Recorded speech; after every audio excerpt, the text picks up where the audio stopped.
Welcome back, everyone.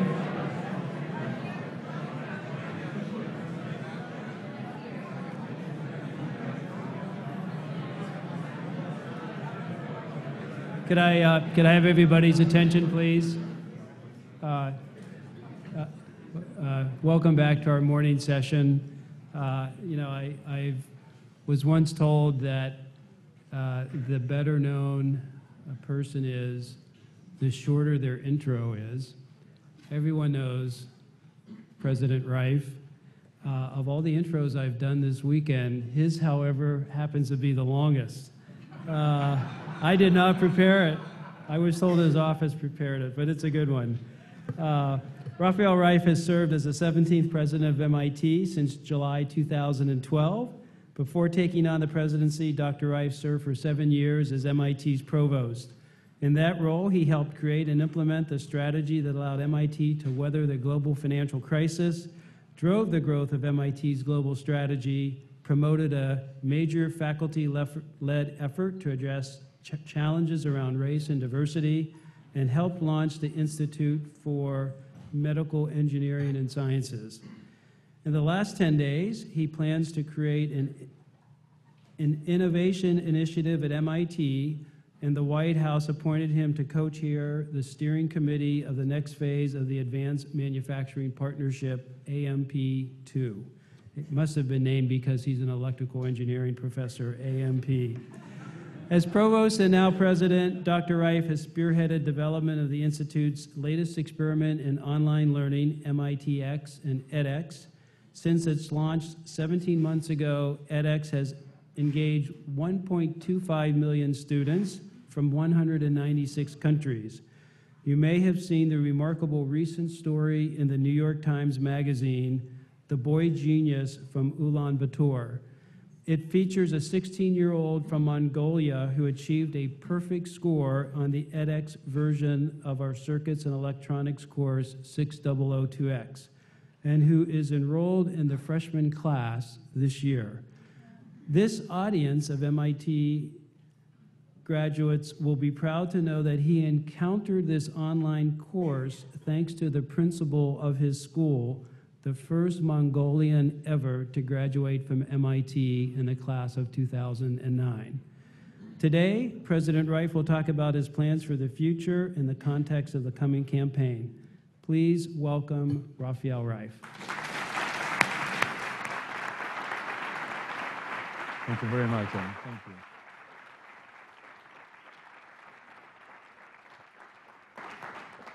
Good morning, and thank you, John, for that introduction.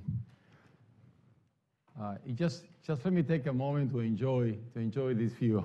I'm sure every single one of you, or most every single one of you, has spent many hours in this same room when you were students. So the faces don't look as young as I normally see, but they are faces all right. Well, let me tell you what I would like to do with you today. We are, as you know, on what people refer to as the silent phase of our campaign. And I'm going to be starting fairly quickly the serious work of fundraising. The silent phase is that phase in which we make all the plans and try to raise the nucleus fund before we actually announce and launch the campaign, which we plan to do about a year or so from now. It's on the second half of 2014. We haven't decided on the date yet. So what I would like to do is share with you how I'm thinking about framing the campaign, how I'm thinking about inviting people to join us in this campaign. And just remember the days when you were students in this classroom. When I'm done, ask me all the tough questions you wish to ask me, because I really want to fine-tune the message that I'm offering. So let me present the message to you, and at the end, offer your comments, your feedback, and of course, ask me any questions of any topic you wish to ask me, including the campaign or outside the campaign. So let me start. The message, by the way I'm structuring it, I'm thinking about how to convey it for people who don't know much about MIT. So I'm talking to people that are non-alumni or alumni who have not really that involved. So that's what I have in mind to begin with. And of course, think of it as a base message that I would adjust depending on the audience to say more or less, but it's the basic way in which I'm conveying my thoughts to an audience of people who are not familiar to MIT. I think the first question that I would like to, that I think is going to be in people's minds that I would like to answer is why should people that have philanthropic interest, why should people with philanthropic interest would consider giving money to MIT? I think people in this country with philanthropic interest, they normally want to give money to very important causes. By and large, they may be hospitals for health-related issues, or maybe the arts and museums and so forth. And I want to discuss with them why MIT should belong in that group, in that domain of places in which people with means that want to make a difference want to donate money to. And my view on this is that MIT is a major investment that benefits society. In my view, a dollar that comes to MIT has multiplying positive effects on society, partly by virtue of what happens right here. The work done by our faculty, our students, our postdocs, the innovation they start, the discoveries they produce, the research, the transfer to industry of the ideas that happen here. So a great deal of the benefit comes from what happens here. But a great deal of the benefit also comes from what happens outside MIT by our MIT graduates, people who got educated in our system of innovation, of discovery, and they use that system of innovation, and when they leave MIT, they practice the MIT mission outside MIT. So in my view, the combination of those two has done a great deal in our history to address our quality of life, to address our health, the health of our planet, and the health of our society. So the basic key message that I'm trying to address here is that the philanthropy that MIT receives functions, in my view, as an investment that returns benefits to us, to our future, to our family's future, to society, and ultimately to humankind. Now, if I were to convey that message, which is the heart of what I want to convey, people would ask, or they should ask, if I accept that MIT should be out there, maybe I can accept that academia should be out there. Why MIT? What's so special about MIT? And why now? What's so special about MIT today? So to answer those questions, I'm going to try to make 3 points. I want to try to answer first, what makes MIT special? Why is MIT special to society and to the society's future? I'm going to also answer the following question. Even if I can prove the point that MIT is special, why would I think that we're very well positioned today to be a good investment for society's future? Are we well positioned now to be that place that deserves your investment? And thirdly, I want to try to comment on what I would like MIT to do in the next few years, what I would like to see happen while I'm in my office in the next few years. So let me address those 3 points, and let me start with making my first point. Why is MIT special in the whole sphere of very strong academic institutions? And I'm going to make 3 points on this issue. What makes MIT special? And I'm going to state facts. In typical MIT tradition, this is not anything here, nothing here is gray. This is very clear what I'm saying. So fact number 1, MIT has the strongest concentration of science and engineering talent in the planet. It's a fact. What supports that fact? Well, we have 1,000 faculty. 2/3 of them are in science and engineering. 1/3 is everything else. We have 4,500 undergraduates. 87%, almost 90% major in science and engineering. We have 6,500 grad students, many of them doing their PhDs. Almost 80% of our doctoral degrees are in science and engineering. And of course, if you follow rankings, engineering and science always rank at the top. If you believe those rankings, I believe those in which MIT are number 1. The other ones are. In fact, I saw a ranking last week. In which for the second year in a row, some QS, a British ranking activity in which MIT happens to be #1 in the world. Now, that is really a very British know what you're talking about. But fact number one, this is the strongest concentration academia of science and engineering talent. Fact number two, MIT is extremely good at two things, at creating knowledge and at solving problems. And some universities are great at one or at the other, but MIT is great at both. It excels equally well in those two domains, advancing knowledge, creating knowledge, and solving problems and moving them to the marketplace. In addition to that, we do those things in a culture that is interdisciplinary, in a culture of collaboration. That is even more unusual in academia. In fact, I would argue it almost does not exist anywhere else. So think of that, advancing knowledge, solving problems, doing it in an interdisciplinary way. It's a fact that we are the best at doing all those things. And that makes MIT, all these three things fit into each other. And that makes MIT a tremendous, a powerhouse of innovation. And again, that's why I believe MIT is so important. What we do here and what our graduates do are so important to the future. Now, let me give you examples because we, after all, are MIT and we are factual. So creating knowledge, how can I make a statement like that we are at the top or among the top in that area? So there are very many ways, measures that I can use to entice you to argue with me. Let me take Nobel Prizes. As you know, Nobel Prizes have been awarded since 1901. Any guess at how many Nobel Prizes have been awarded total since 1901? Any guess? So it's been a little over 100 years, 110 years. How many total have been awarded? Total? Yeah, well, a little higher. It's 850. 850. How many MIT people have received Nobel Prizes? By MIT people, I mean people who are here or people who graduated from here. Give me a percentage.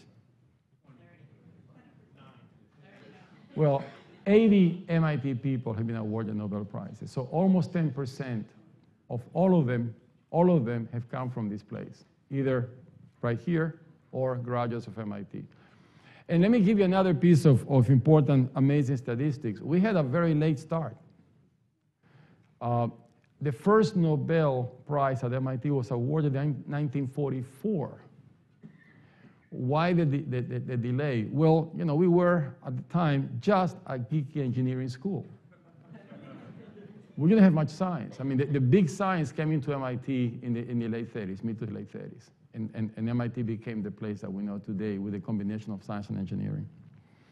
Let me go on to solving problems. I said that we're very good in that domain. We're very good in this domain as well. And that I'm going to cite a report by Ed Roberts that most of you probably have seen or are aware of.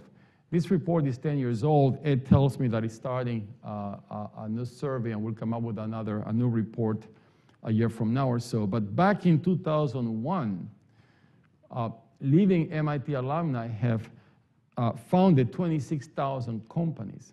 And this is 10 years ago. Ed thinks that the number is closer to 40 right now, but even the numbers back then are impressive.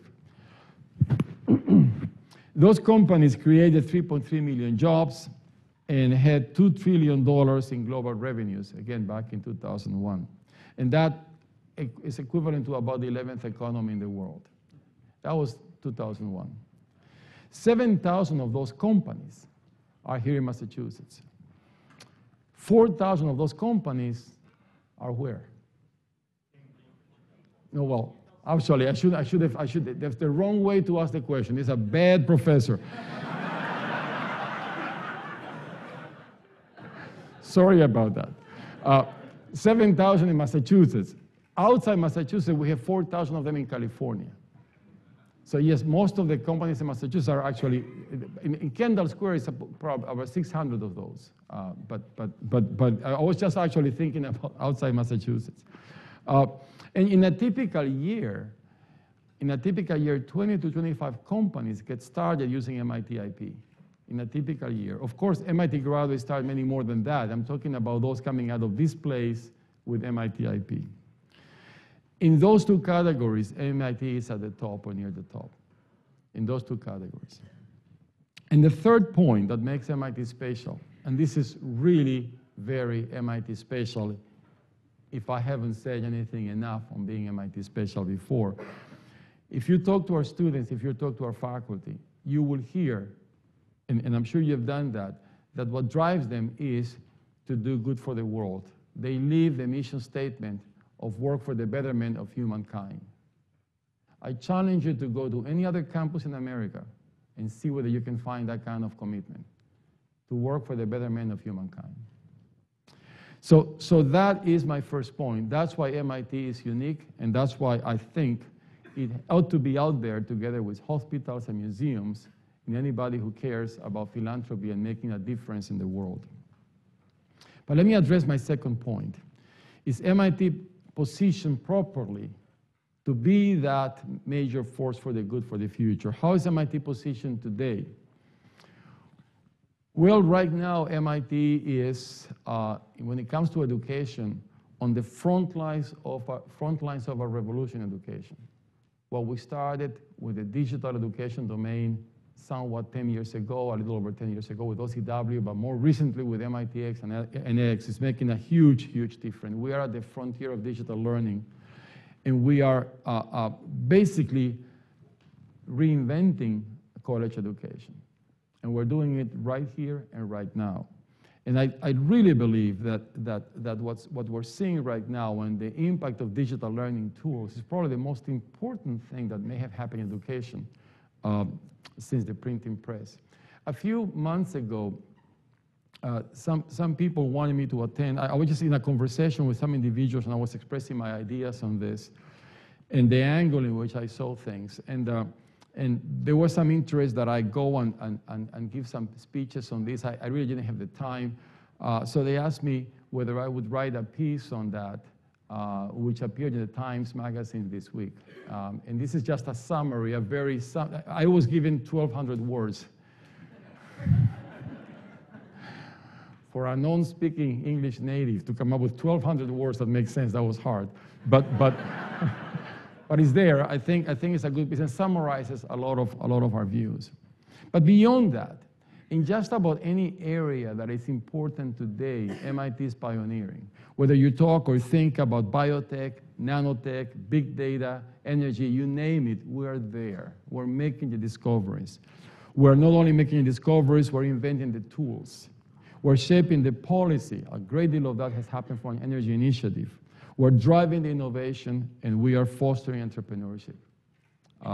That's where we are today. And that's why I strongly believe that not only we have a great history, not only we know what we have done, but we are extremely well positioned to maintain that history and to keep being a force for the good in terms of bringing our innovation into society. Of course, to do that, we need the right resources, but that's a different point. Let me address the final point of my 3 points. What do I want to see happen in the next few years? What do I want to see happen during my tenure at MIT? So again, I got 3 messages here of things that I would like to see happen. One is I would like us to use the tool of digital learning to reinvent the college experience. And we're doing that. Right now, we have like 2,700 of our 4,500 undergrads doing some kind of blended learning on campus. It's growing very rapidly. And the goal is not to replace in-person. It's to enhance in-person. It's just to do the things that can be done online better online so that the faculty can mentor and work with students and have more time for that as opposed to more classrooms in which 300 kids can be sitting in front of me, listening to me for an hour and a half without being able to ask any questions. That's the part that we want to change. We want to be much more proactive, much more dynamic, much more hands-on, much more in person. That's what I would like to see happening, and it's happening, and it's being embraced by the faculty and the students at MIT. It's a whole collective effort here. Second, I would like MIT to continue its long tradition of addressing and working on the world's greatest challenges. We are working on energy And in cancer, I'd like to extend and expand the work we're doing on energy to include clean water and food. I think clean water has the potential of being the next oil. Clean water has very similar issues with oil. Some places have a lot of it. Most places have none of it. And we're already beginning to see problems with that. And I think unless we address that, access and availability of clean water, we're going to be having trouble. Right now, billions of people, I wouldn't say billions, but at least 1 billion people, a little more than that, do not have access to clean water or food or both. Arable land is staying put or decreasing while the population of the world is increasing. So this is something that is a big challenge, a long-term challenge that I think we need to make a contribution to.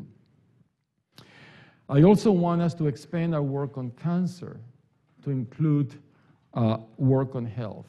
I would like us to use technology to make healthcare more accessible and more affordable, just as I would like us to use digital tools to make education more accessible and more affordable.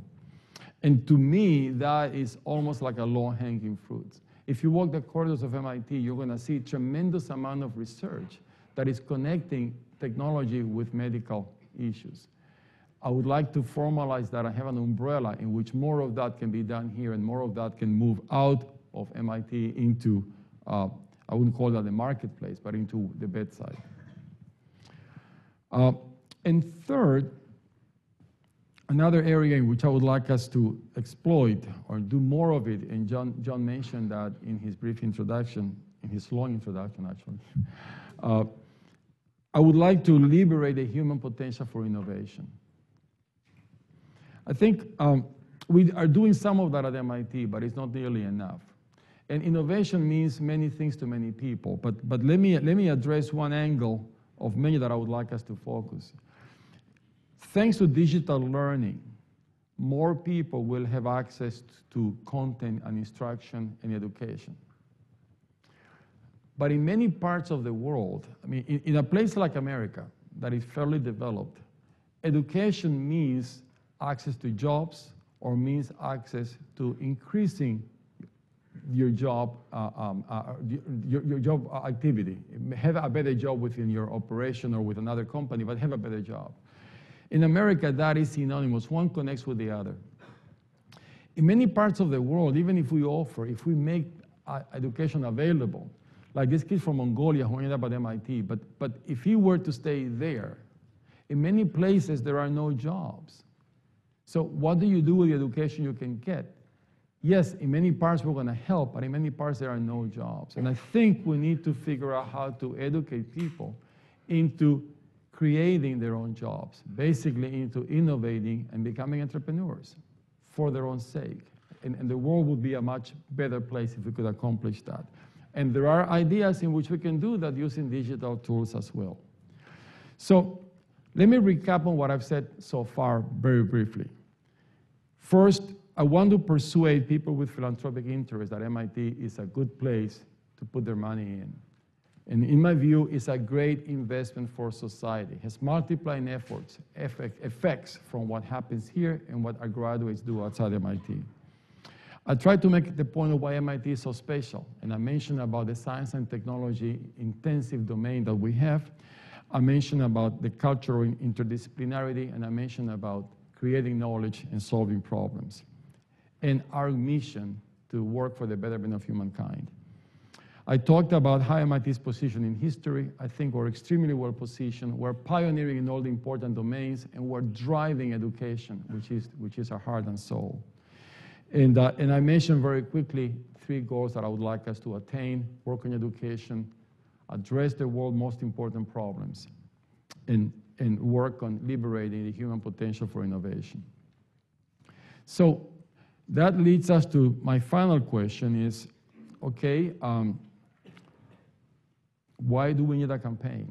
Okay, people may tell me, I got your point, MIT is terrific. Why do you need a campaign? What would you do with the money? What do you need money for? Well, MIT is about people, place, and purpose. We start with people. People is the heart of MIT. The good news is that today, and has been like that for many, many, many years. I've been here for 30-some years, 32, and has been like that all those 30-some years. If we want somebody to come here, that person comes here. And that's great, because the people who want to come here are those that want to do all the things I talked about. They want to work in that environment of innovation. They want to work in that environment of advancing knowledge, interdisciplinary. They buy that. They want to be here. That's what happened to me. I want you to be here in that place. However, there are challenges, and the challenges really have a negative effect on society. So let me explain. If we admit an undergraduate, that person wants to come here. But at MIT, only 10% of our undergraduates pay full tuition. The rest of them, we're need blind. In fact, we may be, perhaps, the only meritocracy left in the world, quite frankly. We are really need blind. But when somebody gets admitted, then we have to help for that student to meet the financial needs for them to come to MIT. And we did some studies that showed us that kids who are admitted to MIT and to any other institution, pick any other institution, they come here except in the following cases. I'm talking about undergraduate financial aid. If the MIT financial aid package we offer is up to $10,000 worse than when they get outside, they still come to MIT. The $10,000 mark is the problem. If we give them $10,000 less a year, then them or the parents tell them, look, you gotta be nuts.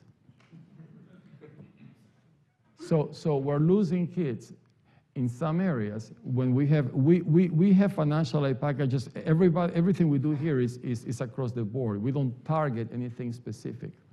But some other schools do target areas in which they want to be better, whether for undergraduate studies or graduate studies. And competing with them is an issue. Today, we still get them. Our yield is stratospheric. I mean, last year, as you know, for the class of 2013, it's like 8%. I think you had Stu Schmiel talk to you yesterday, 8.2% admissions rate and 73 or so percent admissions yields. That's amazing. That's amazing.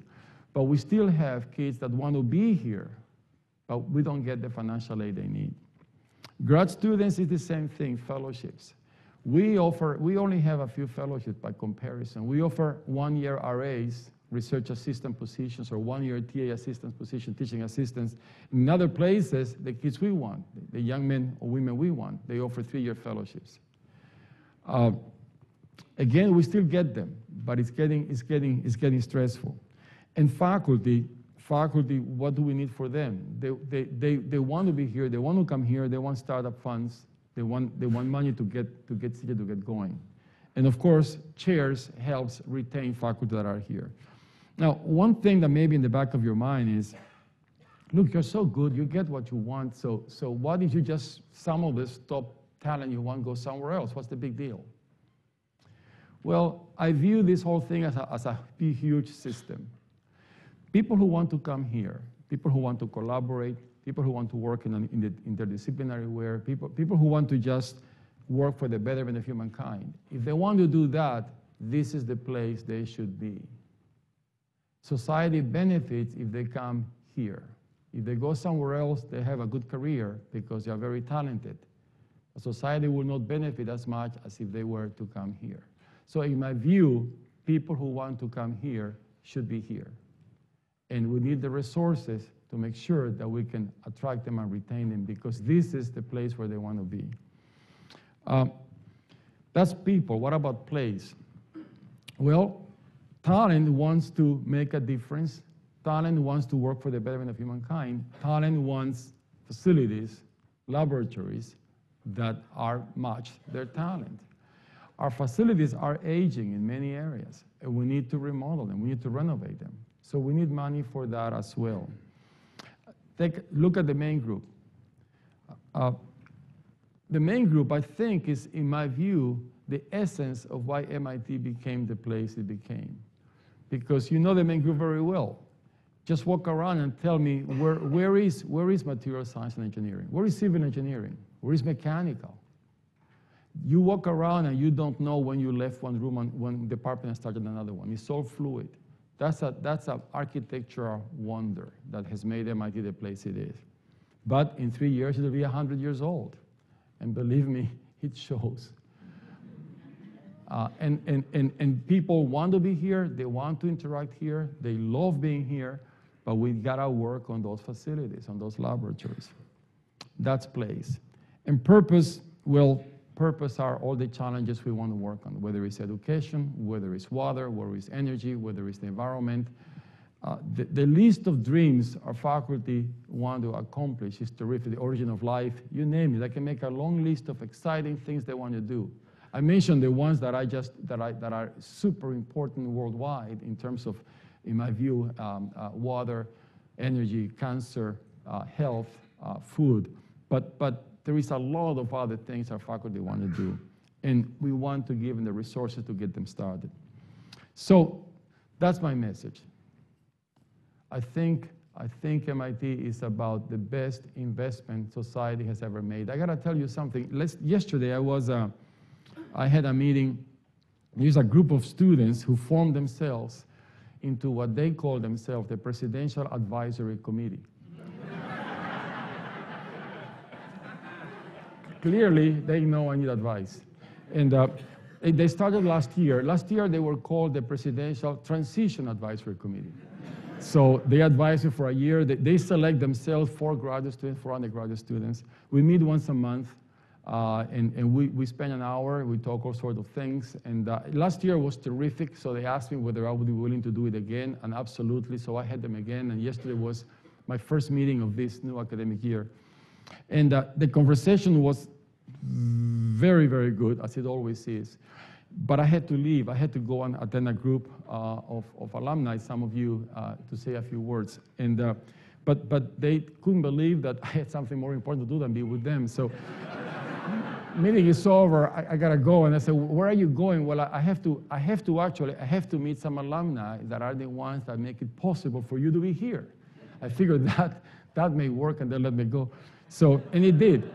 But then I said, so do you want me to tell them something?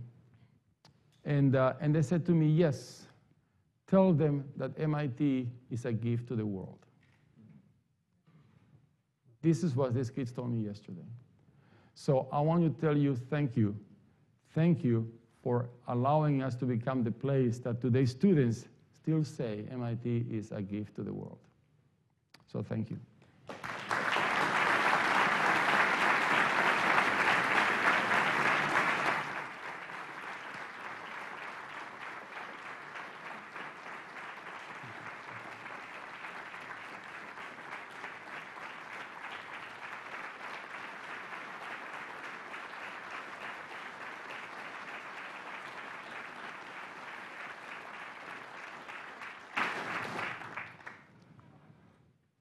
So we have time for questions, and we have microphones.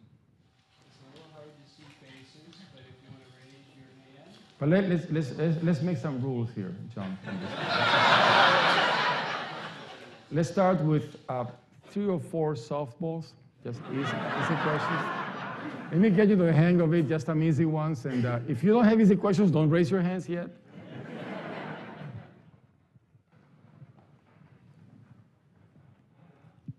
Thank you, President Reif, for your sharing with us your perspectives in terms of direction we're going.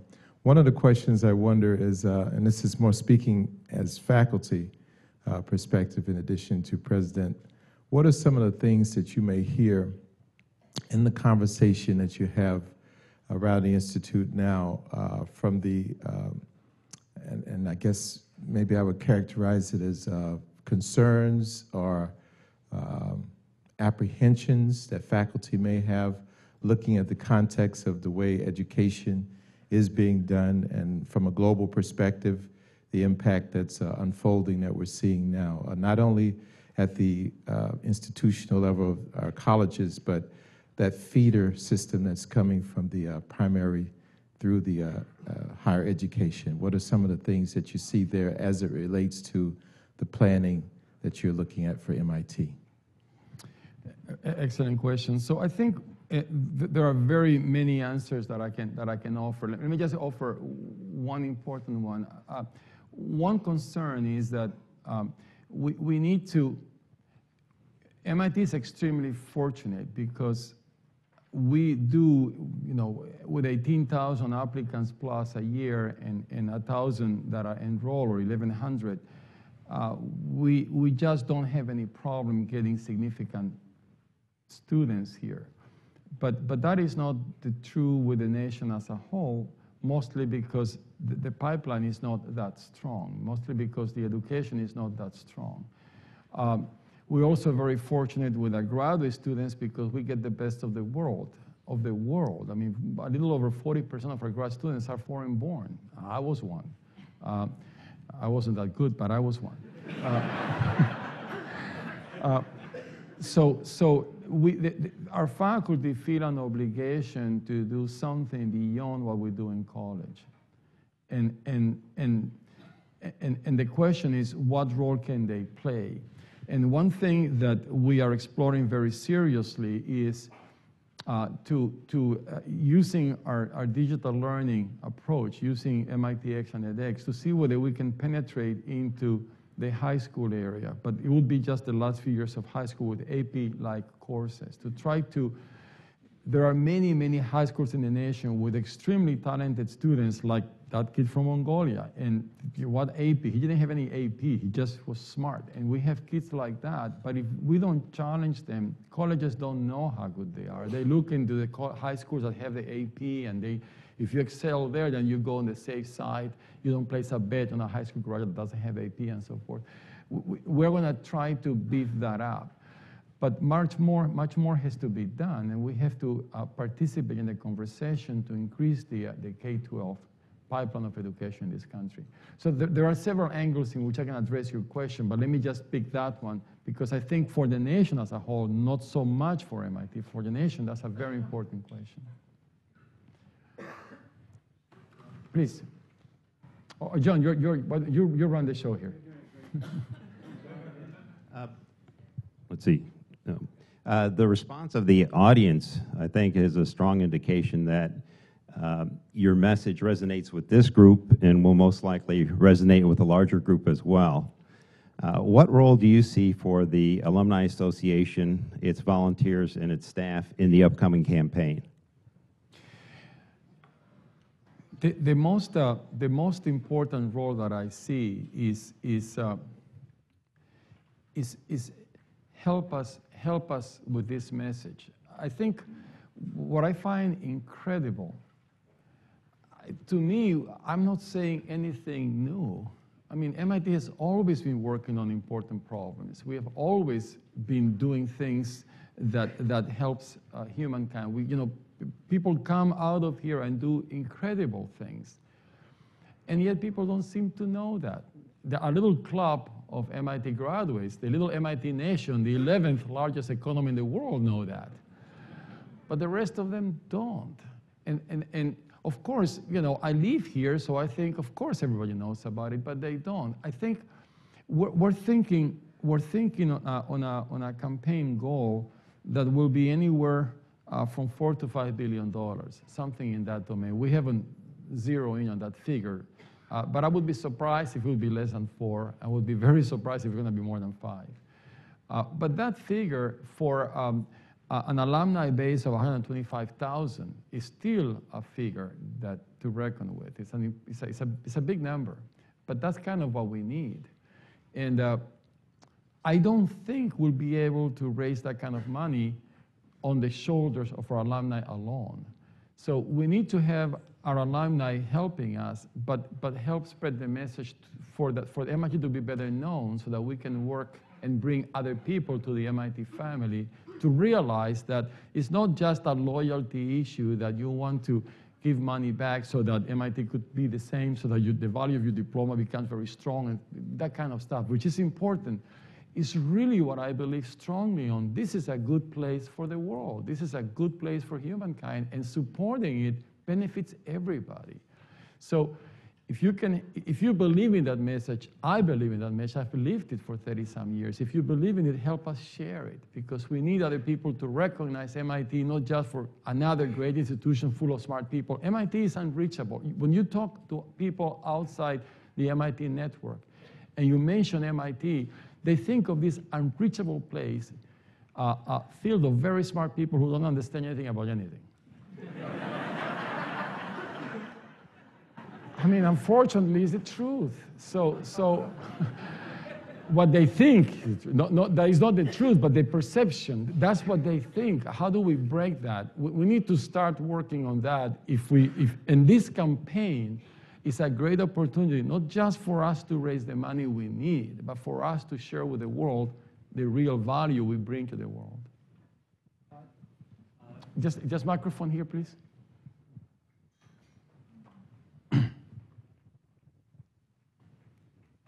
I know that a number of years ago, Washingtonian magazine rated universities according to the altruism, the way they help the nation and the world. And MIT, among large universities, was #1, and there essentially was no #2. Has that changed? And do we have some kind of a metric for that, comparing, say, us to Stanford? Well,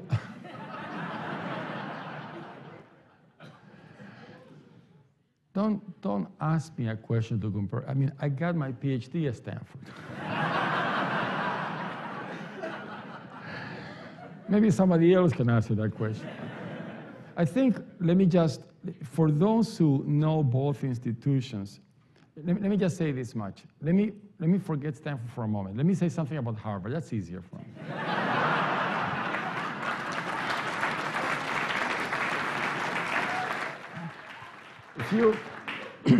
If I tell people, if I tell any audience of reasonably connected people that MIT is, that I come from a university that really is working on the world's greatest challenges and wants to work for the betterment of humankind. And if I tell them which one is that, is it Harvard or is it MIT? They know the answer. And I would argue that if I ask questions like that, and if I match MIT with any other institution in America, they'll know the answer. So I think in that sense, when you compare, the perception of people about us is still that altruistic place. After all, we created open courseware. Just think about that for a moment. You know, which institution in his crazy mind would put all the materials they teach online for the world to see what we teach? That creates the standard. All of a sudden, if you want to teach something else, it better be better than what MIT does. That immediately created the standard of quality worldwide. And we're doing the same thing with MIT and edX. That's what MIT has done. No other place has done that. So in that sense, we're okay. But what I meant is outside that domain, for people who want to do something good for society, the MIT in particular has that name of the perception of these extremely smart people that are impenetrable. So that's another point of view. But if you compare MIT with other institutions, what we are known for is easily identifiable. The president of any other institution cannot stand in front of an audience and say what I say here because it would not sound believable. But what I'm saying is believable when it comes from MIT. Please, in the back. You, go ahead. Oh, I'm sorry, John, you have somebody with a microphone? You and I are fighting. Let me stand behind you. I'll answer the question. Can I go ahead and start? No, because I don't know when to end. Who has the microphone? Please. Hi, thank you. Two microphones. Okay, speak at the same time. I'll make mine Let me brief. respect, okay, go ahead. Hi, thank you for your talk. I'm class of 2006, course 2. I wanted to make sort of a comment/question. So I certainly agree with a lot of the things that you've said, and obviously you're speaking to a room full of alumni who all have a lot of pride in having gone here for one or more degrees, and will sort of have the experience that you've shared. I went to University of Illinois at Urbana-Champaign for my PhD, not because I didn't have the opportunity I got in at MIT also, but was actually encouraged by my faculty to go to a different institution for my PhD, which was great, and I very much appreciated. And having gone there, then also now interacted with graduate colleagues who also came from all sorts of universities, many of them from maybe state schools and schools that aren't #1 for engineering, and yet I saw that they're extremely strong in engineering and science. So one of my takeaways is that, I sort of appreciate having a broadened sense of the great work that's honestly being done at a lot of institutions here and across the world. And so I certainly understand your argument about wanting to emphasize, well, why should someone give money to MIT and what can we do better than other institutions? But my own feeling is that that needs to be balanced with a sense of recognition that there is, in fact, really great work and really great people at a lot of different institutions. I've unfortunately met people along the way who had negative experiences here, graduate students who interviewed here, who were admitted, came to visit the institution, and were met with what they felt as a lot of arrogance and actually turned MIT down to go to different institutions. And that's really disappointing to me because as an undergrad, I never felt like this was an arrogant institution. And so it's always sad for me to encounter and have that because I have a lot of pride of being an alumni. So I wanted you to sort of comment on if how can you send a message that still makes sure that we're talking very highly about MIT, but sort of giving recognition, because I think, let's make one more comment. What I see as MIT's strength is the fact that there are really great professors at a lot of institutions and great research happening, but I often feel like MIT's a leader in an area. So maybe there's an NSF center on some topic, but I think that MIT faculty and as an institution is leading the way, but also doing a good job of collaborating with people in other places. And if you have any comments on that. Yes, of course. Thank you for that question. Somebody asked me last night, do you think that the MIT faculty or MIT students are smarter than the students at? And the answer is, I don't think so. I mean, I think faculty here are as smart as those in other places, and the same thing with the students. But I do think there is a difference in terms of the student who wants to. When you talk to an undergraduate today, every year I spend a great deal of time with the freshmen to learn what do they like about MIT. And the answer in almost 9 out of 10 or 10 out of 10, what they like the most about MIT is each other. And what they mean by that is, and this is every year. I mean, I've been doing that since I was provost, every year. But they say that they identify with the passion and the tremendous intellectual interest of people here because of the nature of the place. As I said, almost 90% majoring in something that has to do with science and engineering. That creates an environment that is very unique. And if you want to be in that environment, then this is the place to be. So that doesn't make you smarter. It makes you, that's where you want to be. And it's similar with grad students and similar with faculty. I came here because I was elsewhere. And I came here for 2 reasons. Because I saw 2 things that surprised me. I did not know MIT only by reputation. I was somewhere else working. And I had no interest of just living. I drank the Kool-Aid of the place thinking that is the best place in the land. And most institutions just try to make you feel that way, of course. So I make a long story short. When I came to interview, all I knew about this place is the reputation, the textbooks, the papers, the names. I didn't know the people. I was just a young faculty member. But I saw 2 things. One thing is not a trace of arrogance, at least what I saw. I saw the 2 most famous 2-legged creatures on Earth. And they were just normal human beings talking to me like no trace of arrogance. And I was used to arrogance. I was used to see arrogance all around me. And the second thing is the desire to work together. When I talk to faculty A, he or she was telling me about the project he was or she was doing with faculty B and C. That I didn't see anywhere else either. Those two reasons are what drove me to this place. So am I smarter than those that didn't come here? No, I just wanted to be in that environment. So all I'm trying to convey here is that the environment in this place is different. Are we smarter?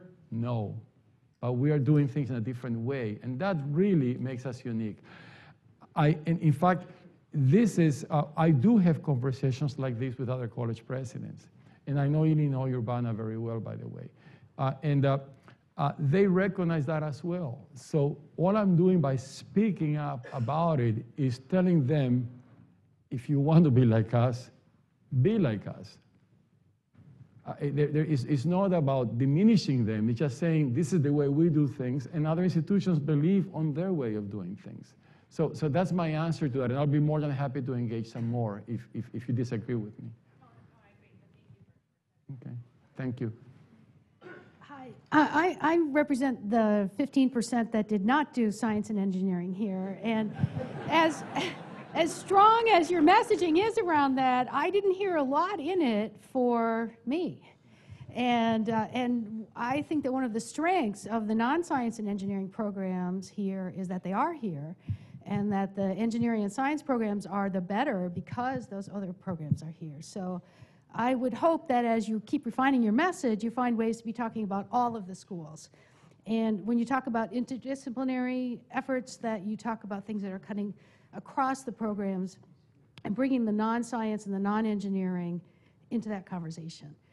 And then my other thought, and it sort of follows on a comment from the earlier discussion that you were not part of, we were talking about the main group not being a very sexy way of describing the buildings.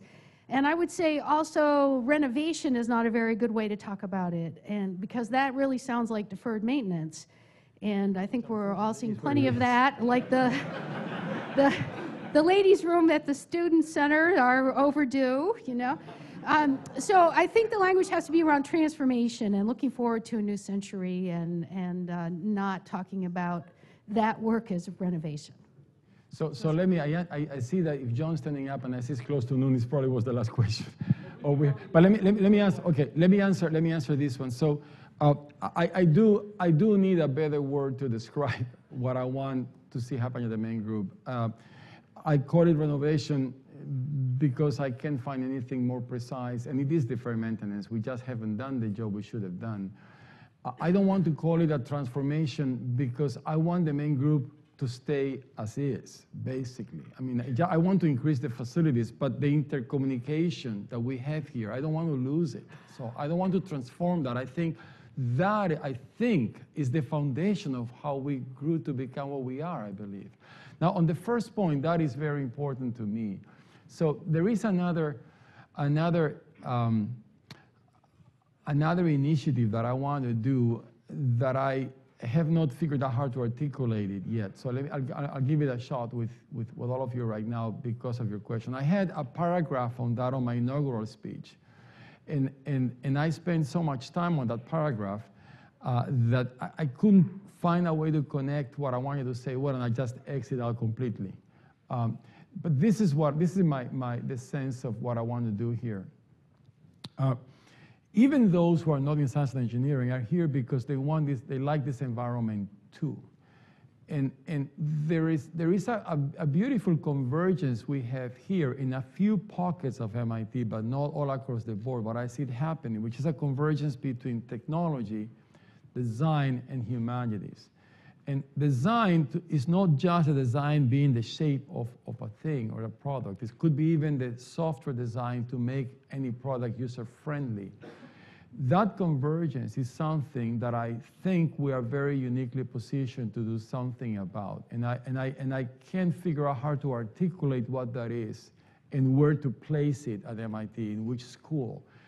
And I'm brainstorming with that. Last year was a little more intense than I anticipated to give me time to put more emphasis into this. But that is of interest to me.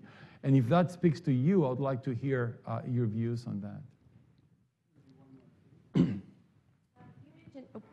You mentioned the new frontier of higher education and MITx. I recently had a great experience as a community TA for an MITx class as part of the Chicago Summer of Learning. And through that experience, I realized that I think some of the other people in this room might be interested in that type of experience.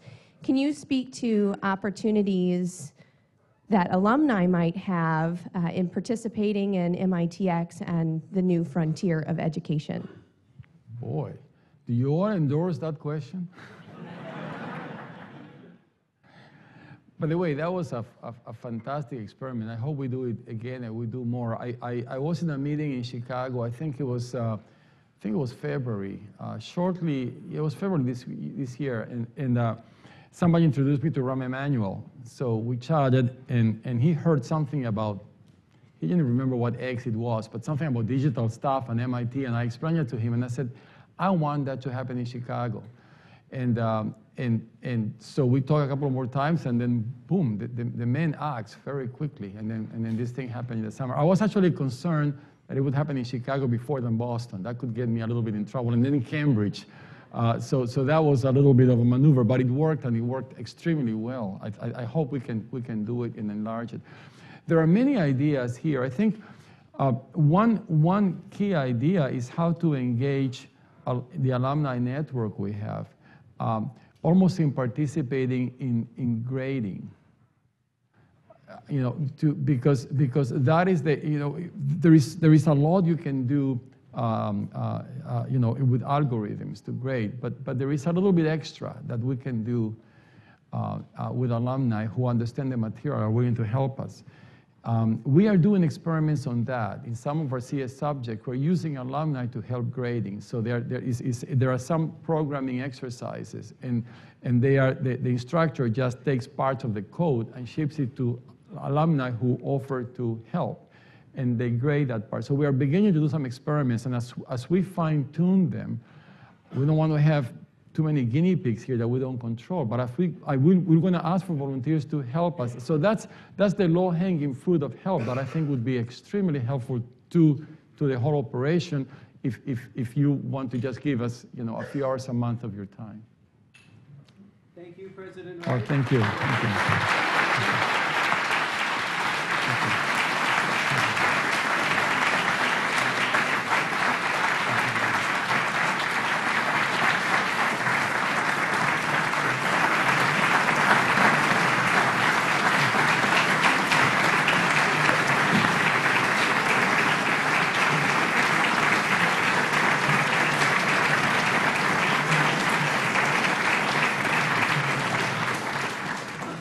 So that ends our morning program. We're going to break for lunch, and I hope to see you in our afternoon sessions. Thank you.